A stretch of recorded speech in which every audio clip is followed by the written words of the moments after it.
Oye, no me deja iniciar el seminario.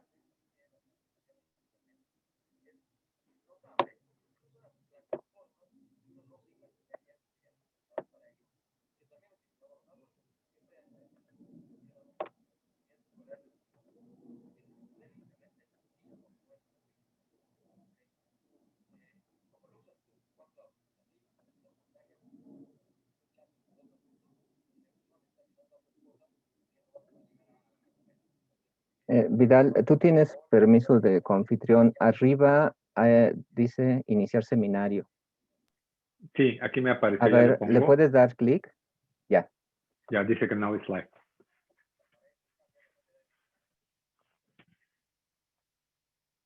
Sí, ya están entrando.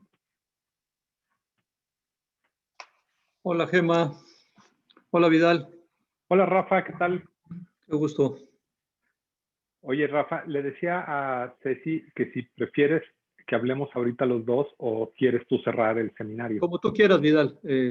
Ya me pude salir a tiempo de la reunión que estaba. Justamente perfecto. Michael y Ceci se salieron un poco antes, pero yo tuve que aguantar un poquito más. Okay. Como tú quieras. Sí, pues si quieres de una vez, ¿no? Comienzo, los presento y luego te paso la palabra, ¿te parece? Encantado de la vida, sí. Buenísimo.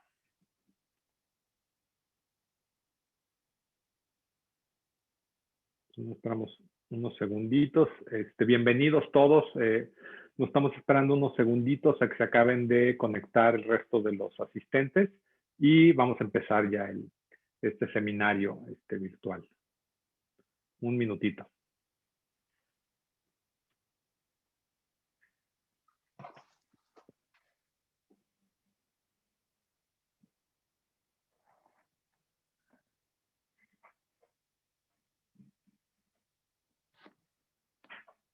Bueno, creo que ya es buen tiempo para empezar.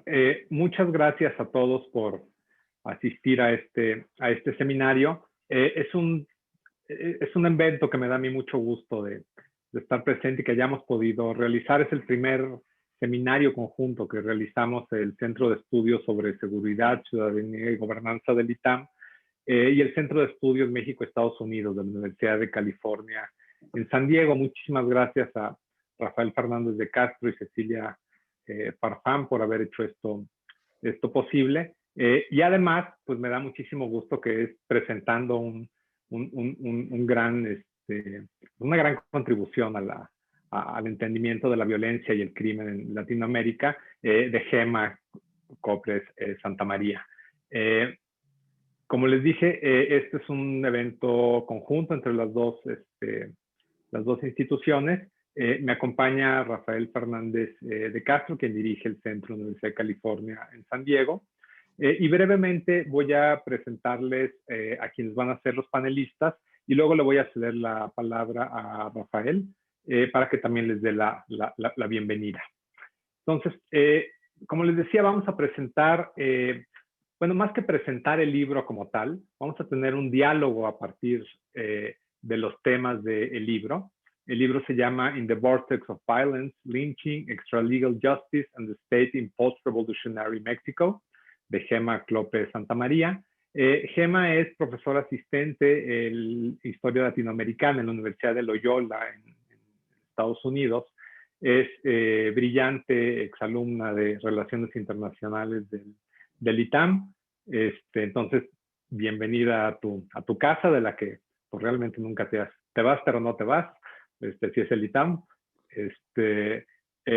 Además de la licenciatura, luego estudié una maestría en Gender y Social Policy en la London School of Economics and Political Science y es doctora en Sociología e Historia por la New School for Social Research. Su investigación está centrada en los procesos de formación de los estados latinoamericanos con foco en violencia, crimen, justicia y el Estado de Derecho. Tiene varias publicaciones, bueno, este es el libro más reciente. Anteriormente participó en un volumen editado de un proyecto interesantísimo que se llama Human Security and Chronic Violence in Mexico. Tiene otro libro que se llama Seguridad Humana, Violencia Crónica en México. y otro que se llama Violence and Crime in Latin America, Representations and Politics, que creo que lo acaban de pasar a español, ¿no, Gema? Sí, entonces ya también está disponible para quien lo quiera en español. Entonces, digamos, es una carrera pues bastante fructífera, la de Gema, que nos ayuda a entender estos temas de su investigación.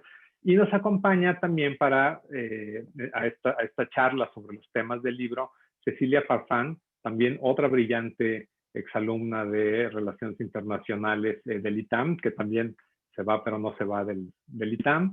Y ahora Cecilia es jefa de programas de investigación en seguridad del Centro de Estudios México-Estados Unidos en la Universidad de California en San Diego, y es cofundadora del proyecto The Mexico Violence Resource Project, que a lo mejor al final puedes poner ahí en el chat el link, Cecilia, para quien quiera visitar la página del proyecto, que hay cosas muy interesantes.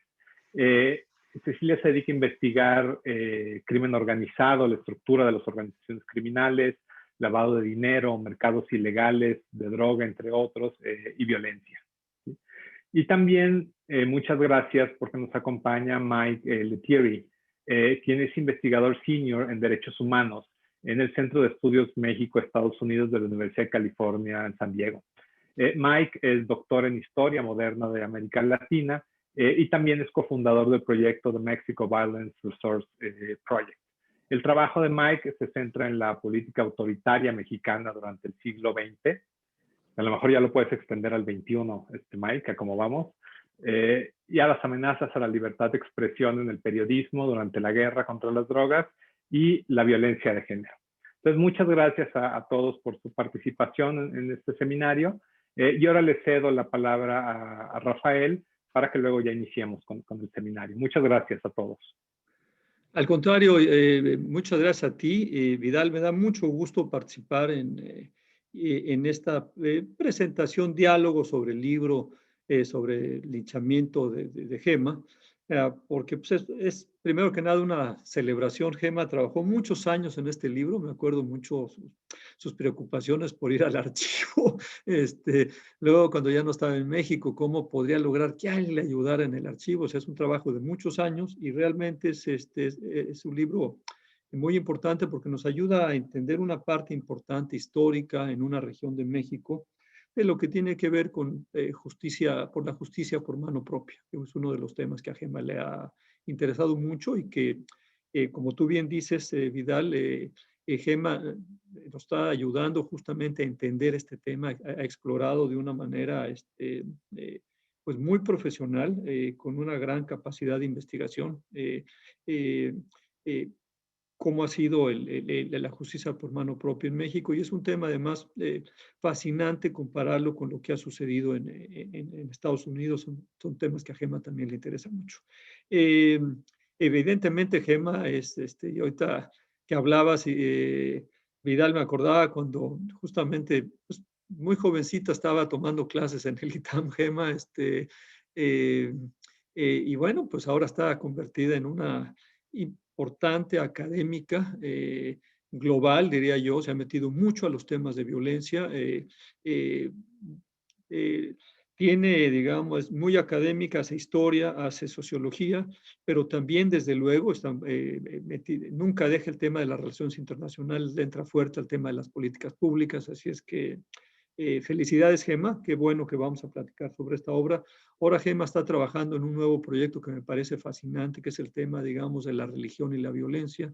Y de alguna manera, pues el catolicismo, cuáles son las raíces un poco culturales de la violencia, que es otra vertiente, digamos, para entender esta difícil situación que vivimos en América Latina, y desde luego México como parte de América Latina, de una violencia pues muy pronunciada en las últimas 3 o 4 décadas. Ahí sí que dependiendo del país. Además, Gema tiene como pocos una visión regional. Ella me acompañó a hacer este informe del PNUD, y bueno, lo que ganamos ahí es justamente una visión de que efectivamente este es un tema de toda América Latina, que los mexicanos, a lo mejor por las dimensiones del país, tenemos a verlo como si fuera nuestro problema, ¿no? México llega tarde, pero llega con mucha fuerza, como suele hacerlo al tema de la violencia. Ya nos instalamos en los primeros lugares para nuestra desgracia. Entonces, celebro mucho hacer esto con su centro de seguridad, Vidal. Ayer tuvimos a Jorge, yo lo tuve en una presentación justamente sobre un tema de interamericano. Estuvo maravilloso Jorge Tello ahí. Así es que hagamos más cosas juntos y de veras, Gema, muchas felicidades.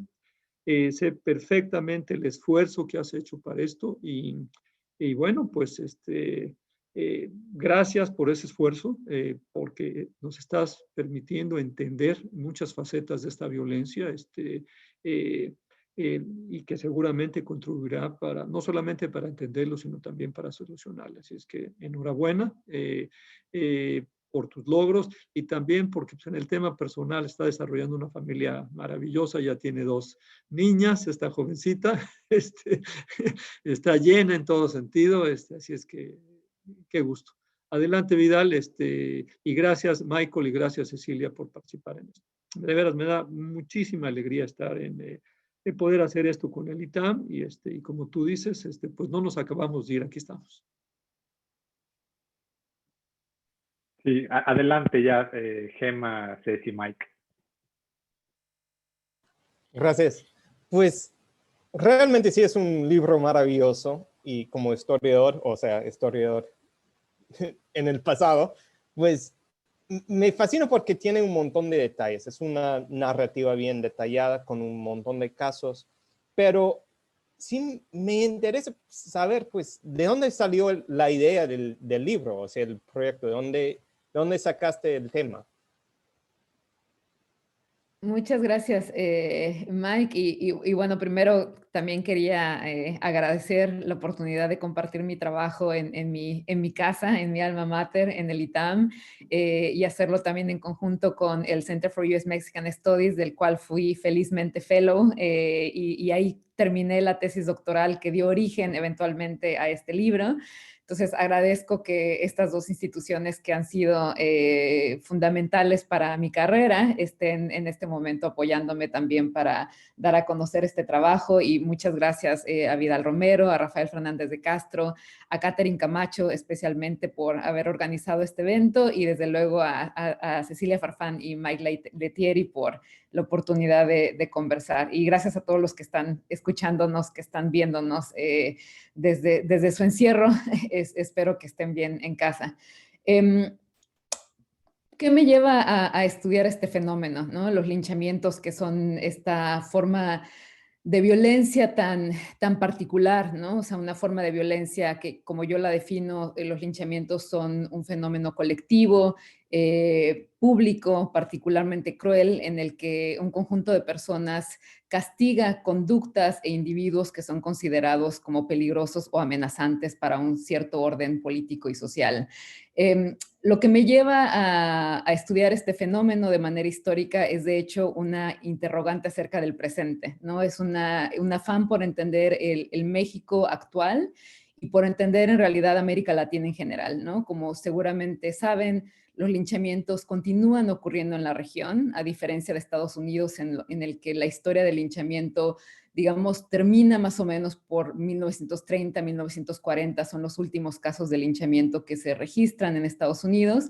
En América Latina esta práctica continúa y, de hecho, de acuerdo a diversos estudios, ha aumentado en los últimos 30, 40 años, ¿no? Entonces, y en países muy distintos, ¿no? O sea, incluido México, desde luego, pero también Guatemala, Bolivia, Brasil, Argentina, Ecuador. Entonces, para mí la interrogante surge, ¿por qué continúan existiendo estos actos, ¿no? Y cuando empecé a interesarme por el tema, que fue ya hace muchos años, ¿no? O sea, por allá del 2008 más o menos, era un momento en el que México aún no se veía como el México de hoy, o sea, como un México en el que estas formas de violencia más espectacular y visibles forman parte de nuestra vida diaria, ¿no? O sea, o abrimos los periódicos y estas noticias de gente colgada, descuartizada, dejada en la vía pública, con de nuevo formas de tortura muy, muy visibles. Ahora es parte, digamos, de de las noticias que vemos todo el tiempo, ¿no? Pero en aquel momento, donde apenas el pico de homicidios se veía al alza, resultaba paradójico, ¿no? O sea, había todavía una narrativa de México como una excepción dentro de América Latina, ¿no? Un poco lo que decía Rafael antes, ¿no? Parecía que México, especialmente comparado con el Triángulo Norte de Centroamérica, donde las maras ya estaban muy en la mente de la opinión pública, México parecía un lugar excepcional, ¿no? E incluso desde la historia había como este entendimiento de México como este estado fuerte, donde la violencia había sido monopolizada por el estado priista, ¿no? Y entonces, bueno, o sea, esa como curiosidad, digamos, por entender el presente me lleva a estudiar los linchamientos. Y un poco lo que me gusta contar es que de alguna manera mi transformación de socióloga a ser también historiadora tiene lugar justamente cuando me doy cuenta que la mayor parte de lo que se ha escrito del fenómeno en América Latina está escrita por sociólogos, antropólogos y politólogos que estudian el fenómeno como un fenómeno reciente, ¿no? O sea, como si estuviera recién ocurrido en los últimos 30 años, como consecuencia del neoliberalismo, por un lado, o en el caso de México en particular, como una expresión del debilitamiento del PRI, ¿no? Y de la incapacidad del PRI por controlar ciertos espacios a nivel local.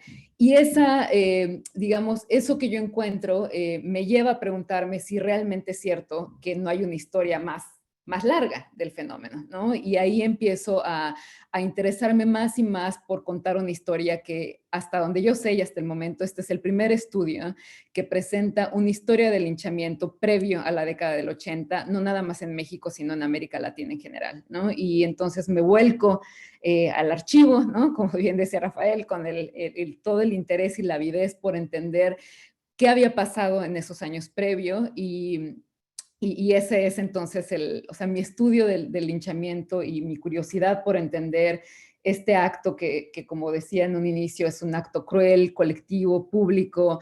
Esa curiosidad me lleva entonces de alguna manera, es el viaje de entender esto, o sea, la trayectoria, digamos, de investigación me lleva a la historia, ¿no? A la historia de este fenómeno.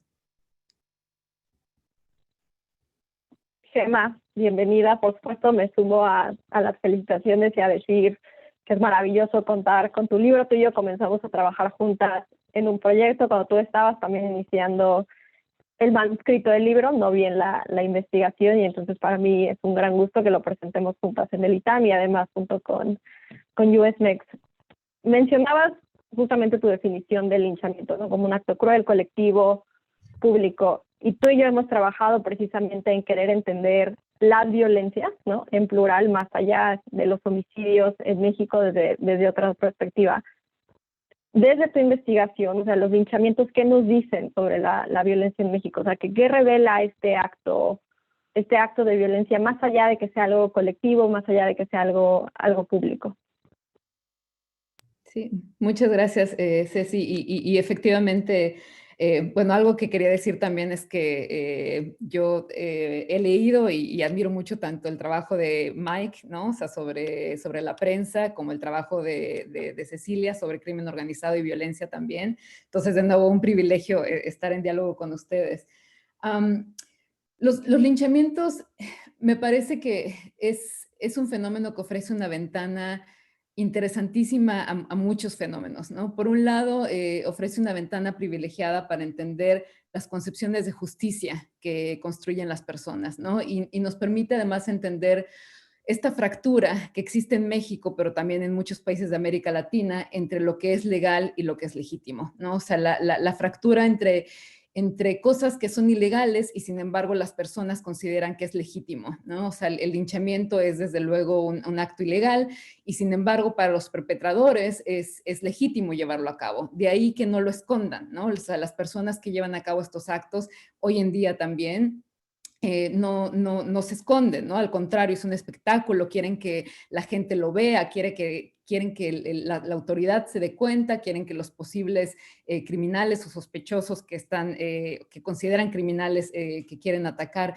lo vean y lo perciban, ¿no? Y la razón por esto es que para ellos no es un delito, ¿no? O sea, para los que lo están perpetrando es una forma de justicia, ¿no? O sea, el linchamiento no es entonces, a pesar de su ilegalidad, considerado ilegítimo, al contrario, es considerado una forma de violencia legítima, que se legitima no a partir del orden legal, sino a partir de otros imaginarios, ¿no? Y ahí es donde el libro está organizado justamente para tratando de explorar cuáles son esas fuentes de la legitimación o de la legitimidad de los linchamientos, ¿no? Desde construcciones políticas hasta creencias religiosas, creencias míticas y percepciones del delito.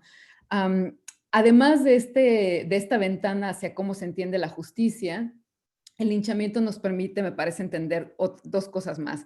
Por un lado, la relación entre Estado y sociedad, ¿no? A nivel muy micro, ¿no? O sea, podemos ver cómo interactúa el Estado, y por el Estado me refiero a ese Estado que personifican policías, militares, pero también caciques, alcaldes, en fin, o sea, todo un sinfín, incluso también maestros socialistas, doctores, ingenieros, personas encargadas del reparto agrario, ¿no? O sea, ese Estado que a nivel local ven las comunidades o ven las personas dentro de ciertos poblados y ciertas colonias en Ciudad de México. Entonces me interesaba cómo el linchamiento ofrece esta mirada de cómo interactúa el Estado o la autoridad con la sociedad a un nivel muy local. Y en ese sentido, el libro ofrece una ventana, no nada más al linchamiento, sino es realmente una historia sobre cómo se forja la autoridad en México, ¿no? O sea, cómo se forja esta autoridad a raíz de la negociación que existe entre ciudadanos y autoridad, de cómo se va a entender y cómo se va a ejercer la justicia, de cómo se van a castigar conductas que son consideradas peligrosas o amenazantes, ¿no? O sea, ese proceso, digamos, de negociación, coerción y acomodo, que es al final de cuentas la historia de la formación del Estado de México. Y finalmente, el linchamiento ofrece también una entrada para entender cómo interactúan las personas dentro de las comunidades, ¿no? O sea, y aquí quisiera aclarar que cuando yo hablo de comunidad, no me refiero, y en esto Ceci, creo que tú ya hemos platicado de esto y tú estás muy de acuerdo con esto, yo lo sé. Cuando hablo de comunidad no me refiero a una comunidad homogénea que esté libre de conflicto, al contrario, ¿no? O sea, estas comunidades, el libro se ocupa de linchamientos que pasan a nivel nacional, ¿no? O sea, en diversos estados, sobre todo en Puebla, Ciudad de México y Estado de México, pero también en otras localidades. Y son comunidades tremendamente divididas, o sea, divididas por conflictos religiosos, o sea, entre católicos y protestantes, conflictos políticos entre gente que tiene una ideología conservadora, de derecha, recalcitrante, y aquellos que defienden un orden revolucionario en este momento del PRI que está emergiendo en el país, gente que se identifica como socialista, vis a vis gente que se identifica como antisocialista, o divisiones entre personas que están siendo acusadas de brujería y aquellas personas que consideran que estos actos son inaceptables, ¿no? O que amenazan el orden moral de las comunidades, y o también, que es lo que vemos más hoy en día, entre supuestos criminales, ¿no? Y las personas que se ven a sí mismas como representantes de la ley o como personas que tienen que asegurarse que estos criminales sean castigados, ¿no? De la manera que se merecen. Entonces, el linchamiento es en realidad un pretexto, una excusa para contar esta historia más amplia de todos estos fenómenos.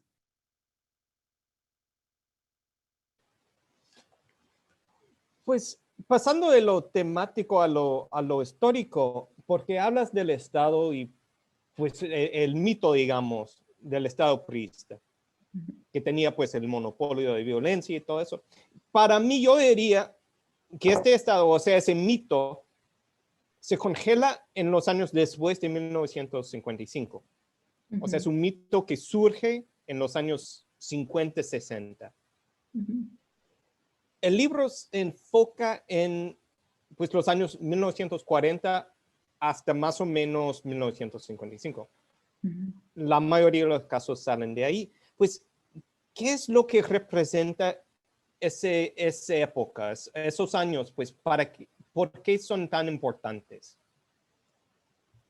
Sí, efectivamente, o sea, el libro cubre, o sea, empieza realmente en 1930, ¿no? Digamos, como, y el año de inicio del libro para mí era importante porque señala el fin, por un lado, del conflicto armado que surge en torno a la Revolución de 1910 y también a la Guerra Cristera, ¿no? Entonces, 1930, esa década, es la primera en principio el país no está experimentando una guerra civil, ¿no? Aunque, o sea, como bien sabes tú, Mike, y los historiadores, y bueno, y muchos de los que nos escuchan seguramente, hubo esta segunda cristiada, ¿no? O este segundo levantamiento de los cristeros en la segunda mitad de la década del 30, pero no tiene la misma presencia regional que tuvo la guerra cristera, ¿no? Entonces, a mí me interesaba empezar esta historia en una década en la que en principio el país de nuevo no está convulso de la manera en la que estuvo en las décadas anteriores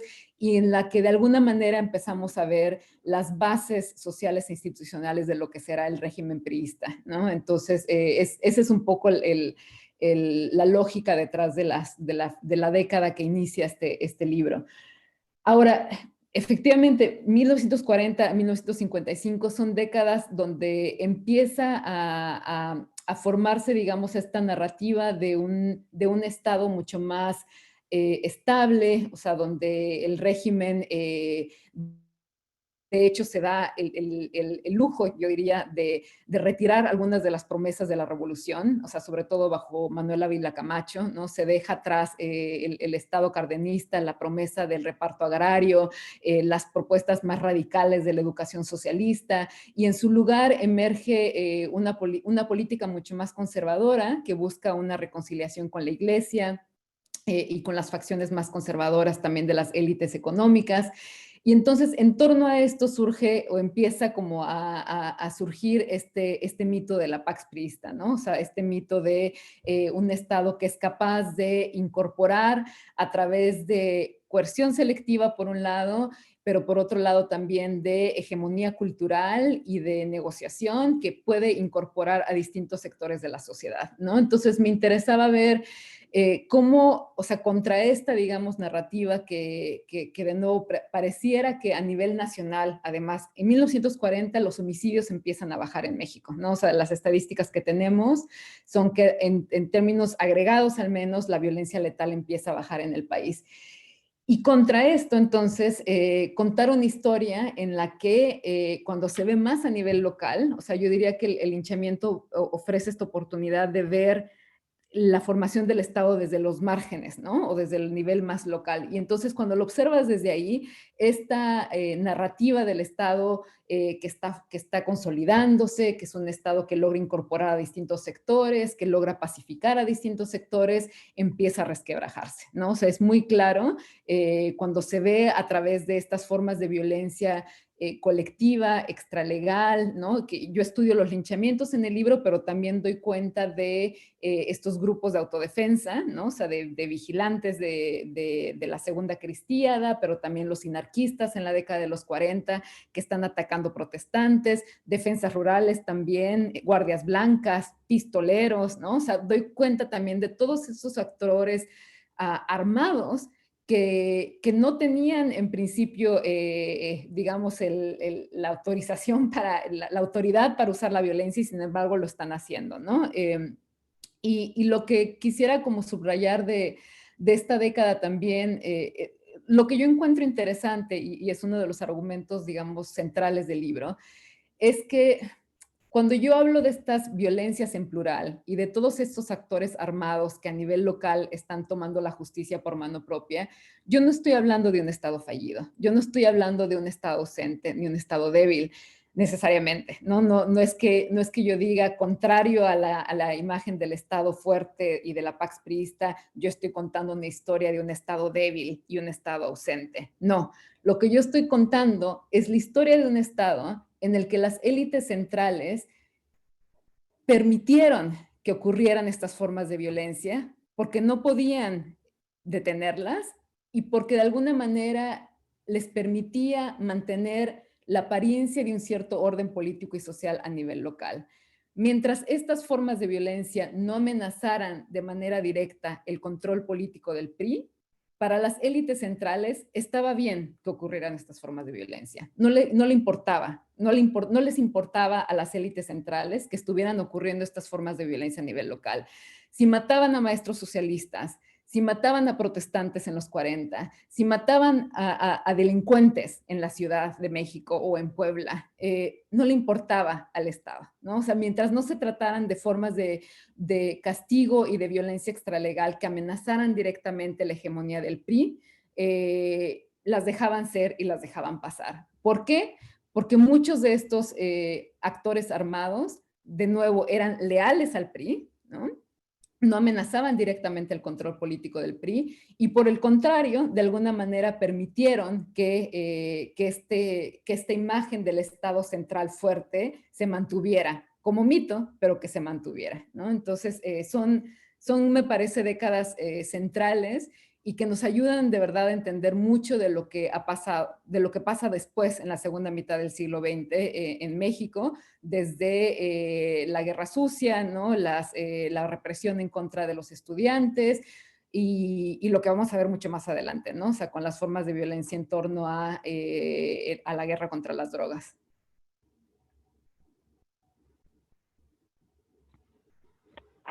Hablando precisamente de esta violencia que se tolera, en México hoy tenemos una crisis de violencia contra las mujeres que además cada día parece agravarse más. En tu libro tú hablas precisamente también de mujeres que son víctimas de linchamientos y muchas veces las explicaciones, incluso el día de hoy que tenemos sobre la violencia que sufren las mujeres, es que de alguna manera hay una transgresión de lo femenino, ¿no? Es decir, o sea, son víctimas de la violencia porque de alguna manera no cumplieron con estas expectativas, ¿no? De lo que es ser mujer. ¿Quiénes son estas mujeres que son víctimas de linchamientos de las que nos cuentas en tu libro? Muchas gracias, Ceci. Sí, efectivamente, el libro, o sea, por un lado, me gustaría decir que la mayor parte de las víctimas del linchamiento son hombres, ¿no? O sea, de los casos que yo analizo, que son alrededor de 360, 366 casos, a los que llego después de un proceso, digamos, de depuración de muchos más casos que tenía, pero que metodológicamente yo defino el linchamiento, de nuevo tiene que ser colectivo, ¿no? O sea, es decir, que la diferencia entre perpetradores y víctima tendría que ser de un margen de 3-1, tenían que ser públicos, son actos colectivos que tenían que tener como fin castigar una conducta, ¿no? O sea, en el nombre de la justicia, es decir, si había un acto de violencia colectiva cuyo fin era asaltar a alguien o robar a alguien, eso para mí no es un linchamiento, ¿no? Entonces, después de muchas depuración, digamos, llego a este número de casos y la mayor parte de estos casos, como decía, son casos que involucran a hombres, ¿no? Donde las principales víctimas son hombres. Lo que resulta interesante es que cuando las mujeres son víctimas del linchamiento, yo encuentro dos patrones principalmente. Uno, son casos de mujeres que son acusadas de brujería o de ser hechiceras, curanderas, o sea, como que el nombre y el término realmente es muy elástico, ¿no? O sea, entonces muchas mujeres que eran consideradas brujas o hechiceras también eran consideradas curanderas o incluso como espiritistas, ¿no? Que eran capaces de comunicarse con los espíritus más allá de la muerte.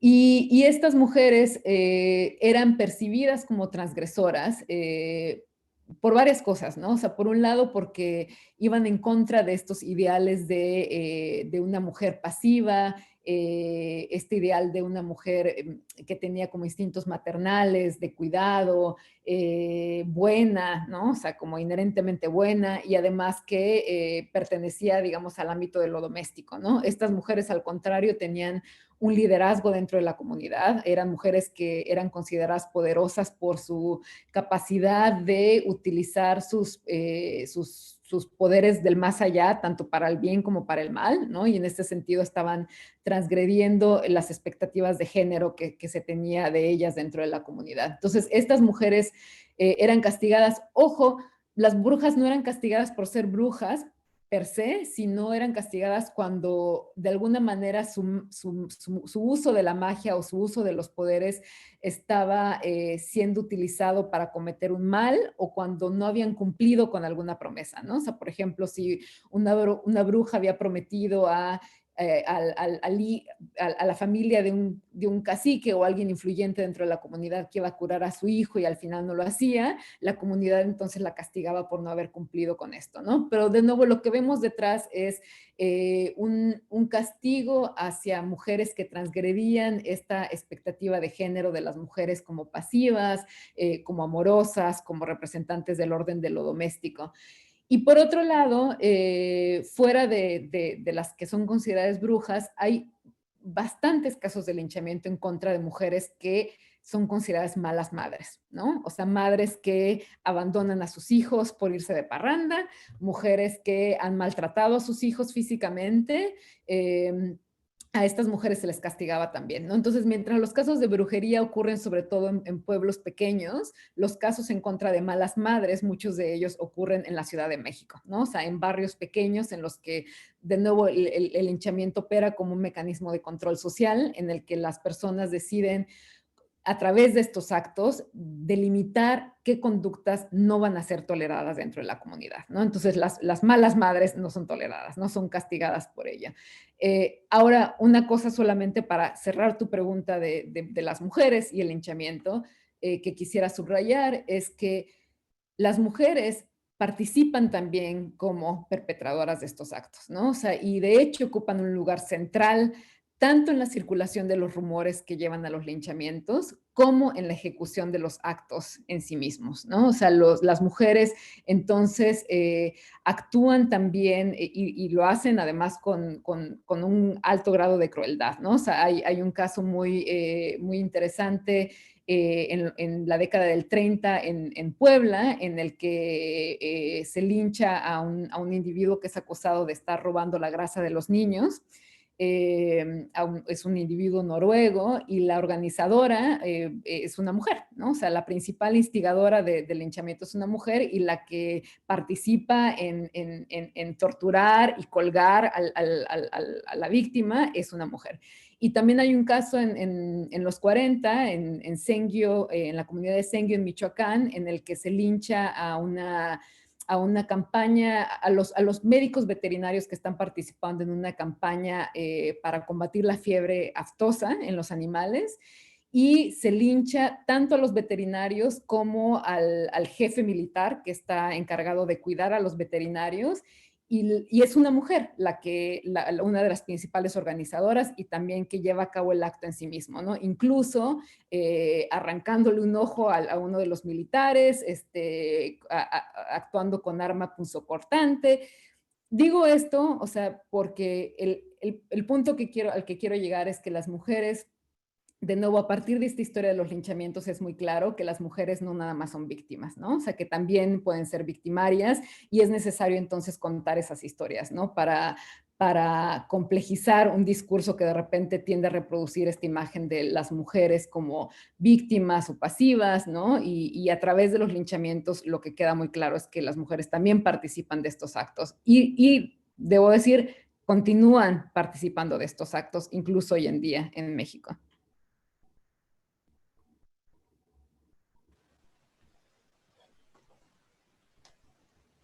Tengo una pregunta, pues sí, es la última pregunta de historiador. Y es la pregunta de Eric Van Young, ¿no? Y porque tienes todas esas historias de violencia. Has leído un montón de historias sobre violencia. Y dices en la introducción del libro, pues, que hay que tomar como literalmente lo que dice la gente sobre los actos de violencia. La pregunta pues, la pregunta es sencilla, la respuesta es muy complicada, supongo. Pero, ¿cómo se lee un acto de violencia? ¿Cómo se entiende?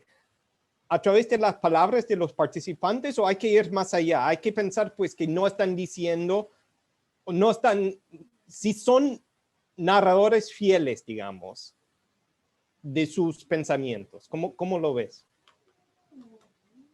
Sí, muchas gracias por esa pregunta.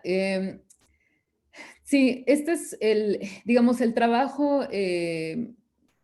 fue, digamos, ir construyendo una tipología de linchamiento que me permitiera definirlo, por un lado, de manera clara, para excluir aquellos casos que me parecían no representaban estos actos de nuevo colectivos, públicos, y que que lo que intentaban hacer era castigar una transgresión, ¿no?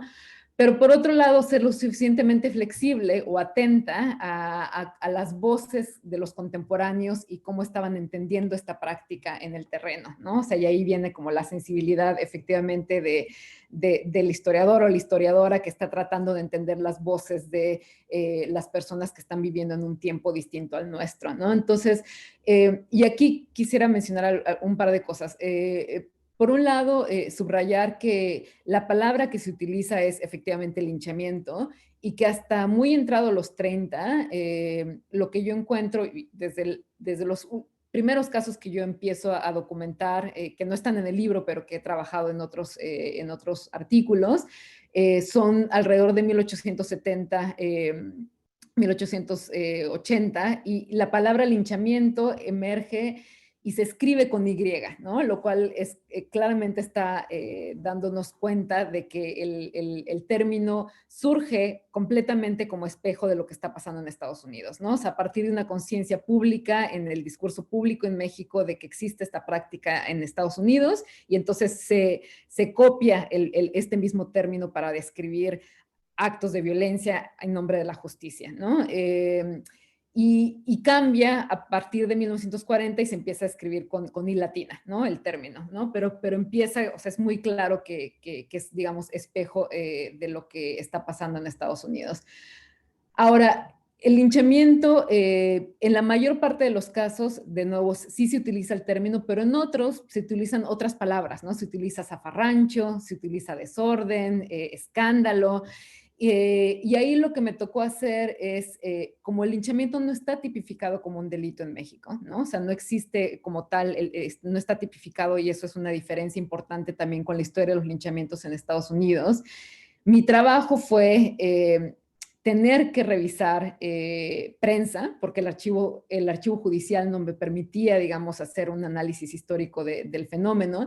Y entonces fue realizar un análisis de prensa caso por caso, o sea, digamos, día por día, manualmente, porque los periódicos no están digitalizados, la mayor parte en México.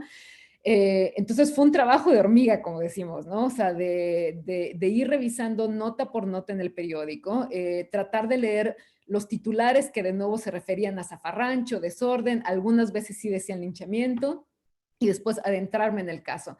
Algunos de los casos, muy pocos, decían linchamiento, pero quizás no estaban, digamos, dentro de lo que yo consideraba, porque era un caso que involucraba el uso de violencia muy cruel, pero que no era colectivo, ¿no? O que no era lo suficientemente público, ¿no? Que se daba detrás se daba en la privacidad, o que sucedía al interior de una casa.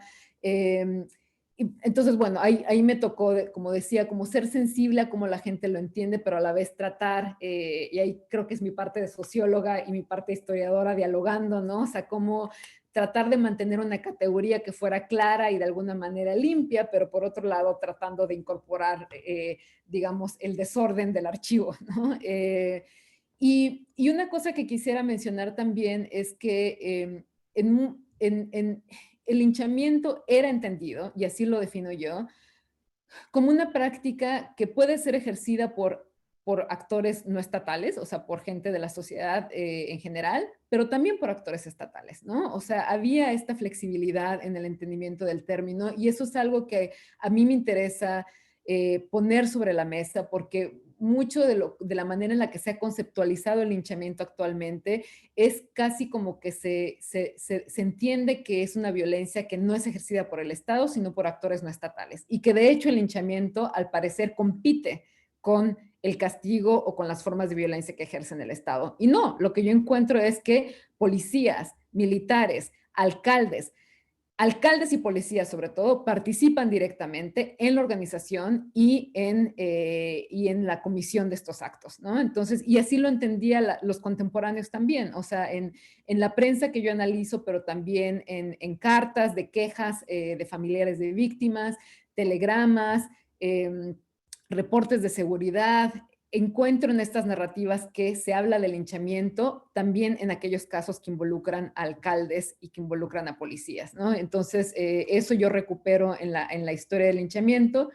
Y lo otro que recupero es un entendimiento más fluido entre el linchamiento y formas de vigilantismo más organizada, ¿no? O sea, formas, digamos, que involucran a lo que de otra forma se conoce como autodefensas o grupos más organizados de defensa social, incluidos defensas rurales, pero también los que participan en la Segunda Cristiada, ¿no? Los segunderos que se les llamó, o los sinarquistas, ¿no? Entonces yo encuentro una relación.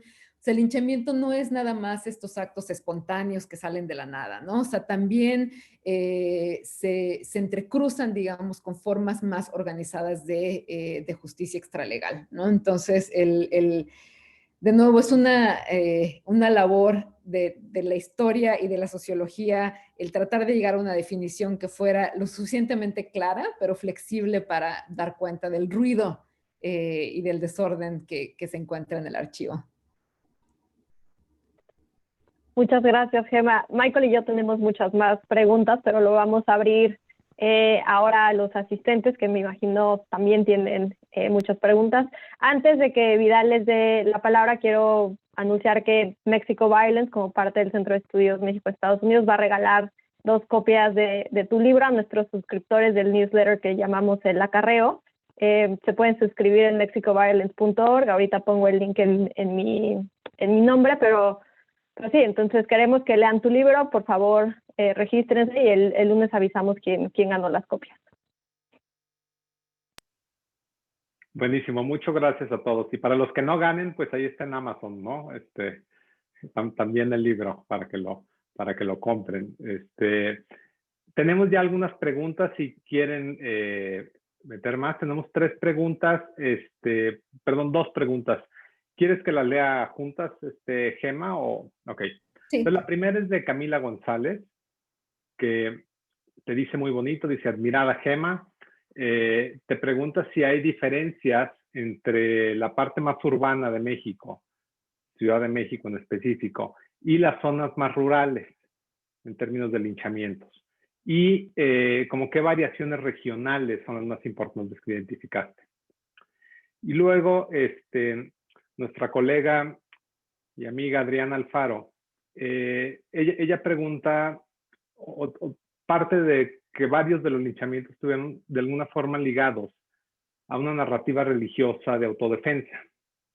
Y le interesa saber si hay desde la Iglesia Católica alguna narrativa o algún esfuerzo contra este tipo de violencia, ¿sí? Y si sí, ¿cómo se organizaba esto en la práctica, ¿no? Excelente, muchísimas gracias por esas preguntas y gracias al Mexico Resource Project por regalar ejemplares de mi libro. Muchísimas gracias, me da mucha emoción. Camila, qué gusto que me acompañes. Sí, hay algunas diferencias entre... primero, subrayar que efectivamente el linchamiento ocurre tanto en zonas rurales como en zonas urbanas, ¿no? Y eso es importante mencionarlo porque había de repente en la prensa nacional y en el discurso oficial de la época una tendencia a representar estos actos como actos que de alguna manera representaban un México aislado por comunidades, digamos, ignorantes, fanáticas, que no habían sido expuestas a los esfuerzos de modernización del Estado, ¿no? Y entonces, y claramente esto no es cierto, ¿no? O sea, los linchamientos están ocurriendo también en Ciudad de México, en Puebla, ¿no? O sea, en algunas de las localidades donde había más densidad urbana y donde claramente hay una presencia del Estado y una presencia, digamos, de estos esfuerzos de modernización por parte del Estado. Ahora, la diferencia que yo encuentro es en términos de las motivaciones o el tipo de conflictos que subyacen a la organización del linchamiento, ¿no? O sea, mientras en los espacios urbanos la mayor parte de los casos tienen que ver con el castigo de conductas criminales o de personas que se sospecha o que se les ha acusado de cometer un delito, principalmente robo, pero también secuestro, robo de niños. En el caso de las zonas rurales, lo que más prevalece son casos que tienen que ver ya sea con conflictos religiosos, o sea, entre católicos que atacan a gente que tiene ideologías socialistas o católicos en contra de protestantes, o conflictos que tienen que ver con reparto agrario, que tienen que ver con desacuerdos en torno a la presencia de actores estatales de la federación que son vistos como ofensivos o que están invadiendo o perturbando un orden político local, ¿no? Y estos esfuerzos pueden ser desde campañas de vacunación promovidas por el Estado hasta proyectos de construir caminos, carreteras, campañas de alfabetización. Entonces, a nivel como más rural, tiene que ver con estos esfuerzos colectivos de contener o de rechazar esta impronta del Estado central por traer la modernidad a estas comunidades. Ahora, en términos de variaciones regionales, la mayor parte de los casos que yo analizo están concentrados en Ciudad de México, Estado de México y Puebla, ¿no? Tengo casos prácticamente de todos los estados de la República, pero donde tengo la mayor concentración es ahí. Ahora, debo hacer la aclaración que esto, y esto me parece aplica a muchos otros estudios de violencia y delito, pues tiene que ver con mis fuentes, ¿no? O sea, tiene que ver con mis fuentes. ¿Por qué? Porque en su mayor parte, como lo dije, dado que no pude usar archivo judicial, estoy utilizando prensa, estoy utilizando cartas de queja escritas por ciudadanos al presidente o autoridades federales, sobre todo, telegramas, reportes de seguridad. Y entonces digamos, el mapa o la geografía que emerge del linchamiento refleja también las fuentes, ¿no? O refleja los vicios o las virtudes de las fuentes, ¿no? O sea, y me parece de nuevo que eso es algo que todo estudio de la violencia y el delito sufre, ¿no? Y entonces lo quiero decir porque, porque, bueno, es importante entender que el mapa expresa, es una expresión también de los vicios, como decía, o de las virtudes de mis fuentes. Ahora, Adriana, y qué gusto que nos acompañes también, Adriana. Sí, la cuestión religiosa, ¿no? Y es una pregunta muy importante lo que hace la iglesia o no hace. Y de hecho esa es la razón por la cual preguntándome estas cosas es que llegué a lo que está convirtiéndose en mi segundo proyecto que estoy trabajando ahorita. Lo que yo encuentro es que, a ver, la iglesia, de nuevo entendida como, por un lado, los párrocos o los sacerdotes que están a nivel local, ¿no? O sea, que están, digamos, al nivel más micro, ¿no? En la parroquia, en el pueblo, o el sacerdote de Coyoacán, por ejemplo. Estos sacerdotes, lo que yo encuentro es que lejos de prevenir la organización de estos actos, en muchos casos están coadyuvando a legitimarlos, ¿no? Y están coadyuvando a legitimarlos. ¿Por qué? Porque, de nuevo, los linchamientos en los 30, por ejemplo, están siendo organizados en contra o como una forma de resistencia frente a la educación socialista. Una educación que es socialista, que es secular y que representa a la Iglesia Católica y a la religión en general como un acto de fanatismo y de ignorancia, ¿no? Entonces, los sacerdotes están en contra de la educación socialista.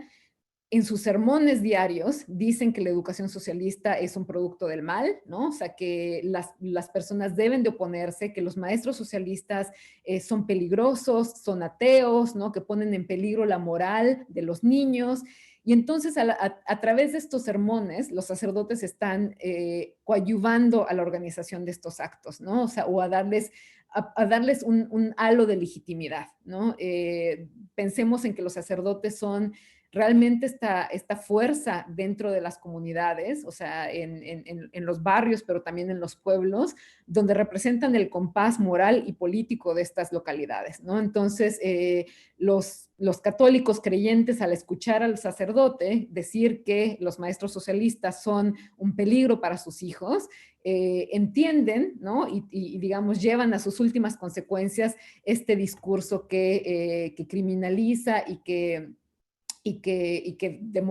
pone como demonios a estos maestros socialistas, ¿no?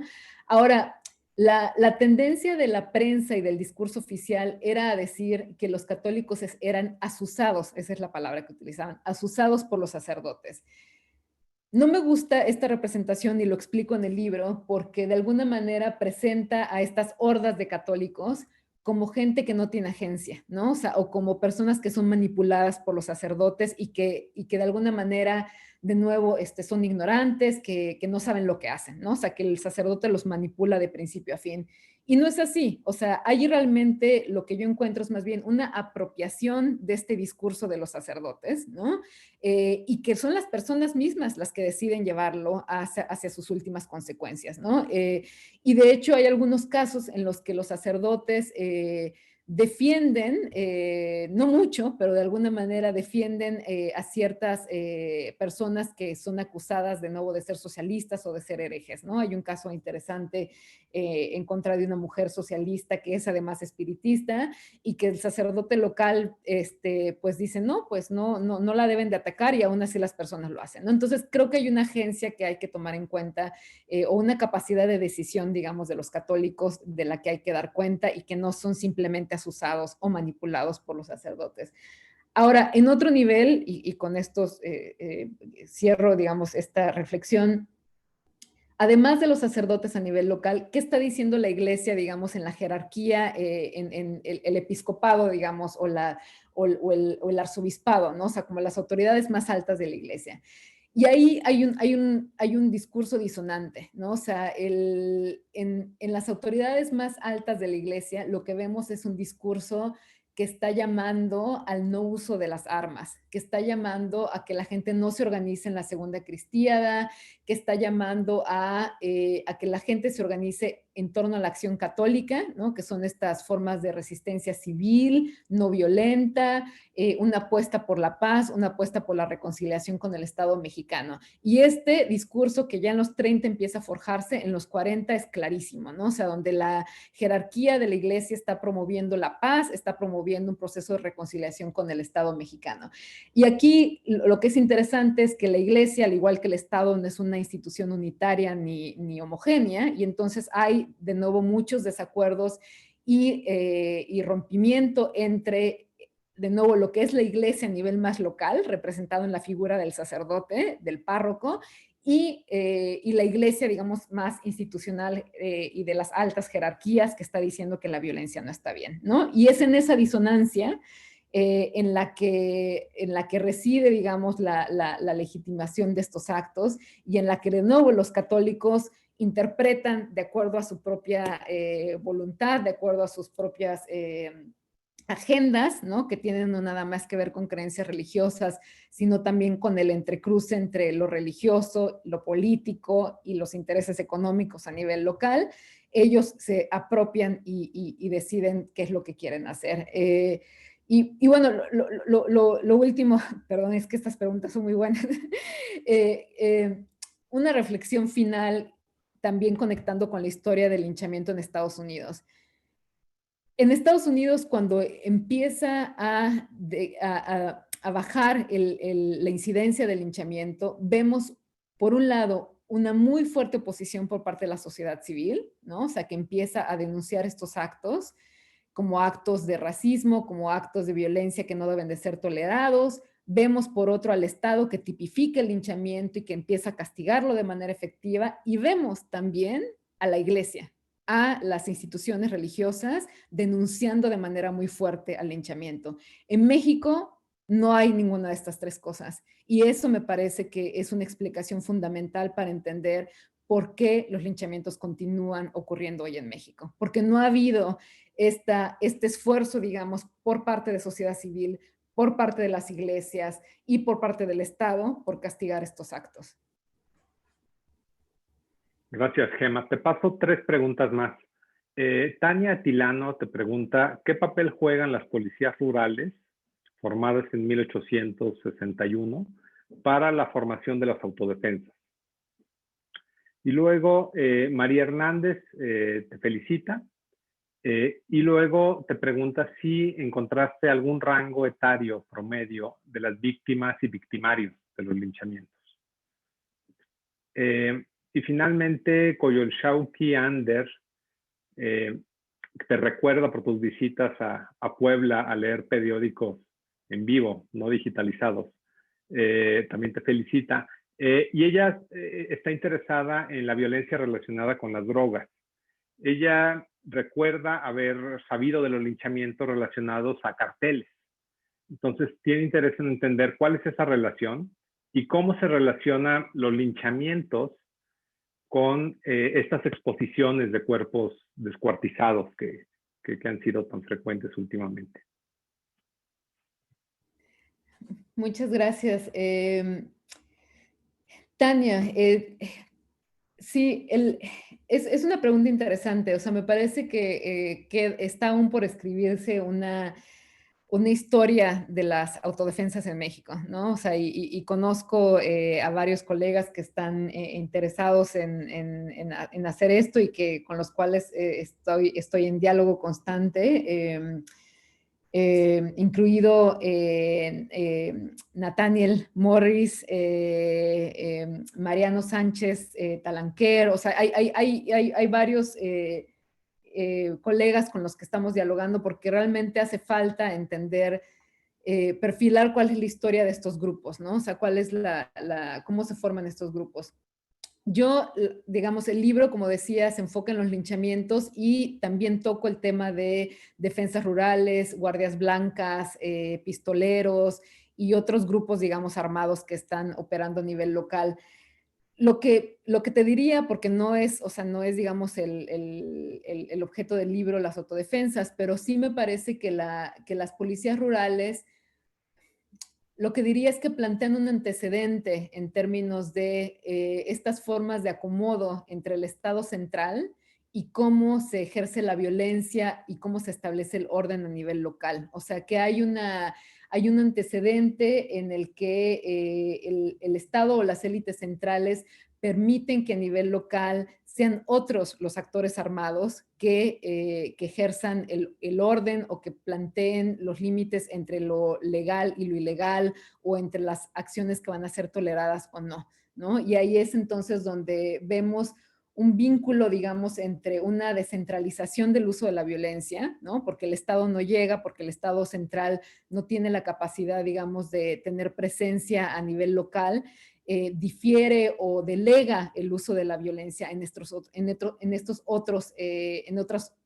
otros cuerpos, ¿no? Ya sean policías rurales y eventualmente la formación de autodefensas, de defensas sociales, defensas rurales, en las que se les delega el uso de la violencia con el fin de castigar ciertos actos o de nuevo de mantener al menos la apariencia de un orden político y social.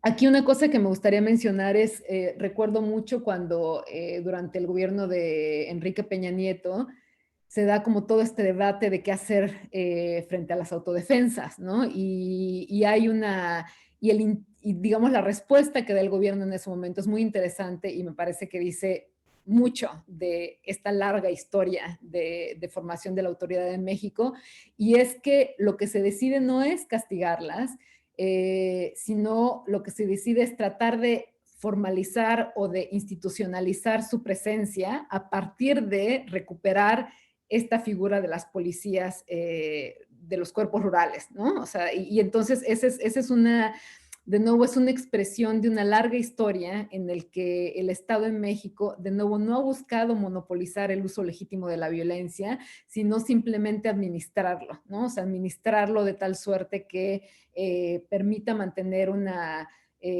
apariencia de estabilidad y homogeneidad, pero sin tener que realmente centralizar el uso de la violencia. María Hernández, gracias por acompañarnos. Preguntaba sobre el grupo etario promedio. Sí, tengo la mayor parte de los casos, las víctimas son, digamos, adultos jóvenes, ¿no? O sea, entre los 20 y los 40 años, de nuevo, hasta donde me dan los datos, ¿no? En muchos casos la prensa es la que suele ser más detallada en la manera en la que se llevan a cabo estos actos y también en el perfil de víctimas y victimarios, y la mayoría son jóvenes, ¿no? O sea, jóvenes adultos, digamos. En el caso particular, por ejemplo, de algunos casos como el caso de las brujas, son más mujeres y mujeres más grandes, o sea, entre los 40 y los 60 años. Pero así en general diría que la mayor parte de las víctimas son, como lo dije antes, hombres y de un grupo etario que pertenece a jóvenes adultos. Coyo, muchas gracias por acompañarme y acompañarnos. Coyo es una gran amiga que me vio mucho escribir horas, largas horas, cuando este libro era una tesis doctoral solo sobre Puebla, y bueno, después en todo este viaje que ya describí para hacer una historia que no fuera nada más de Puebla, sino realmente del fenómeno a nivel nacional. La relación con la violencia que ejercen, digamos, los grupos dedicados al narcotráfico, dedicados al crimen organizado en general. Digo, aquí hay me parece una coincidencia importante, y es que el tipo de violencia que utilizan estos grupos criminales, en el que se muestran o se exhiben los cuerpos torturados, colgados, mutilados de las personas y de las víctimas, aunque las motivaciones son muy distintas a aquellas que motivan a los que llevan a cabo los linchamientos, que de nuevo están tratando de castigar una conducta que consideran inaceptable y de nuevo en nombre de la justicia, en lo que sí coinciden, digamos, los linchamientos con estas otras formas de violencia, es en el hecho de que están tratando de comunicar algo y están tratando de mandar una señal a los enemigos, por un lado, ¿no? O sea, en el caso de los grupos criminales, a sus competidores o a las personas que ellos consideran han traicionado, digamos, la confianza de la organización criminal, que han transgredido de alguna manera el orden que ellos están imponiendo, y están también de manera importante mandando una señal al Estado, ¿no? O a las autoridades, o sea, diciendo que ellos tienen un control soberano de la violencia en ese territorio, ¿no? Entonces, en eso hay una coincidencia, ¿no? En el hecho de que estos actos, o sea, el hecho de que sean brutales, el hecho de que sean espectaculares, no refleja para nada una cuestión irracional, espontánea, fanática, ¿no? O sea, al contrario, hay un sentido en el hecho de que sea una violencia tan expresiva, ¿no? O sea, la razón tiene que ver porque quieren comunicar algo, ¿no? Y quieren mandar un mensaje doble, un mensaje al Estado y a la autoridad de tú no estás haciendo el trabajo que debes de hacer, o tú no representas un uso legítimo de la violencia para nosotros, y por otro lado, a la sociedad, ya sea a sus enemigos o a sus competidores en el caso de las organizaciones criminales, o en el caso de los que llevan a cabo los linchamientos en contra de posibles criminales, ¿no? O sea, para disuadir, digamos, que no existan más delitos en esa comunidad, ¿no? Entonces hay una relación, digamos, entre, de nuevo, este uso espectacular o tan visible y brutal de la violencia que vemos. Muchas gracias, Gemi. Muchas gracias a todos. Llegamos ya al límite del tiempo del evento. Ha sido muy enriquecedor escucharlos a todos ustedes y también los comentarios del público. Y le cedo la palabra a Rafael para cerrar el evento. Muchas gracias a todos y felicidades, Gema. Muchas felicidades, Gema. Ahora sí que qué bueno que se dio un diálogo contigo y que participó tanta gente. Enhorabuena, y qué buena idea, Cecilia, la de donar 2 libros. Hay que promover a Gema, desde luego. Sigamos haciendo esto, Vidal. Gema, ahí está. Excelente, Michael. Es motivo de celebración, a cuidarse todos, y la verdad hay que aprovechar, hay que pensarle más, Vidal, Gema, ¿qué más podemos hacer? Porque ahorita se presta mucho este momento de emergencia para este tipo de diálogos. Entonces, felicidades, Gema. Es un libro muy importante, ya estás trabajando en 2 o 3 cosas más, como siempre, pero en verdad hiciste un enorme esfuerzo y aquí están los frutos de tanto trabajo. Es un libro, digamos, que abre mucha brecha en el conocimiento de un tema tan importante en la historia de la violencia de México y de América Latina, como es justamente el linchamiento. Enhorabuena. Gracias, Vidal, y al centro por organizar esto. Y bueno, pues a ver qué sigue. Hagamos algo en febrero. Yo voy a platicar con Gema el fin de semana. Y gracias a todos ustedes por acompañarnos. Seguiremos haciendo cosas. Un abrazo para todos. Gracias a todos. Gracias, Ceci. Gracias, Mike.